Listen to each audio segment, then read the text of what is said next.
৯৬ কোটি ৯০ লাখ ভোটার। জি, ইউরোপের মোট জনসংখ্যার চেয়ে ভারতের ভোটার সংখ্যা প্রায় ২২ কোটি বেশি। দেশটিতে ভোট হবে হিমালয়ের তুষার ঘেরা পর্বত থেকে রাজস্থানের মরুর বুক হয়ে সমুদ্রের তীর পর্যন্ত। নির্বাচন পরিচালনা করবে প্রায় ১.৫ কোটি কর্মী ও নিরাপত্তা বাহিনীর সদস্য। ৭ দফায় ভোট গ্রহণ শেষ হতে সময় লাগবে ৪৪ দিন। এবার নিশ্চিত বুঝতে পারছেন কেন ভারতের নির্বাচনকে বলা হয় বিশ্বের সবচেয়ে বড় গণতান্ত্রিক নির্বাচন।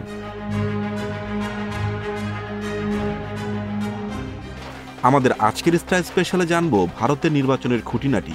সেই সাথে জানব প্রধানমন্ত্রী নরেন্দ্র মোদীর বিজেপিকে হটাতে কতটা প্রস্তুত রাহুলের কংগ্রেস।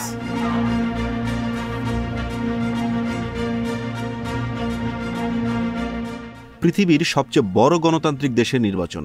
ফলে ১৬ই মার্চ তফসিল ঘোষণার দিন থেকে নির্বাচনের ফলাফল ঘোষণা পর্যন্ত এই ৮২ দিন এক বিশাল আয়োজনের ভেতর দিয়ে যাবে গোটা ভারত। ৭ দফায় ভোট গ্রহণের সময় লাগবে ৪৪ দিন। তবে সময়ের সাথে পাল্লা দিয়ে ভোট গ্রহণের দিনের সংখ্যা বেড়েছে। যেমন ১৯৮০-র দশকে ভোট গ্রহণের সময় লেগেছিল মাত্র ৪ দিন, আর গত নির্বাচন মানে ২০১৯ সালে সময় লেগেছিল ৩৯ দিন।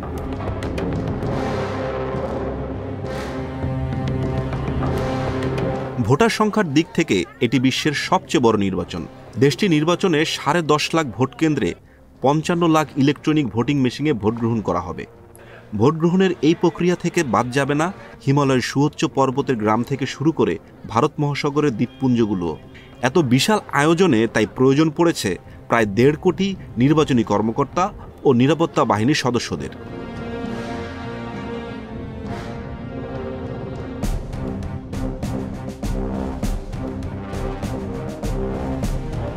বিশ্বের সবচেয়ে বড় নির্বাচনের ব্যয়ও বিশাল। ২০১৯ সালে লোকসভা নির্বাচনে ব্যয় হয়েছিল $৭.২ বিলিয়ন। অঙ্কের হিসেবে এবারে নির্বাচনী ব্যয় হবে গতবারের চেয়ে দ্বিগুণের বেশি। নয়াদিল্লি ভিত্তিক সেন্টার ফর মিডিয়া স্টাডিজের চেয়ারম্যান ভাস্কর রাও জানান, এবারে ভোটারদের আকৃষ্ট করতে রাজনৈতিক সভা সমাবেশ, অনলাইন অফলাইনে প্রচারণায় রাজনৈতিক দল ও প্রার্থীরা ব্যয় করতে পারেন $১৪.৪ বিলিয়ন। বিশ্বের শীর্ষ অর্থনৈতিক দেশ যুক্তরাষ্ট্রের ২০২০ সালের প্রতিনিধি পরিষদ ও প্রেসিডেন্ট নির্বাচনেও মোট ব্যয় ছিল $১৪.৪ বিলিয়ন।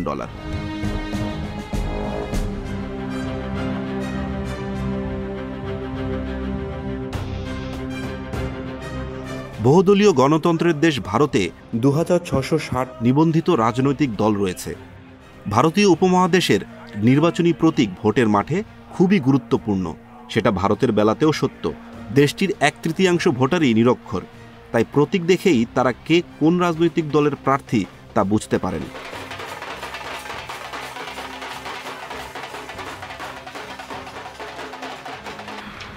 $২০১৯ সালের লোকসভায় ৭টি জাতীয় পর্যায়ের রাজনৈতিক দল, ৪৩টি রাজ্য পর্যায়ের রাজনৈতিক দল এবং ৬২৩টি অখ্যাত রাজনৈতিক দল নির্বাচনে অংশ নেয়।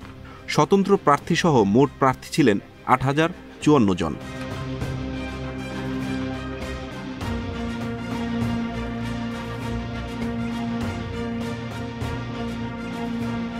প্রধানমন্ত্রী নরেন্দ্র মোদী ঘোষণা দিয়েছেন, এবারের নির্বাচনে বিজেপির নেতৃত্বে ন্যাশনাল ডেমোক্রেটিক অ্যালায়েন্স এনডিএ লোকসভায় ৫৪৩ আসনের মধ্যে ৪ শতাধিকে জয় পাবে।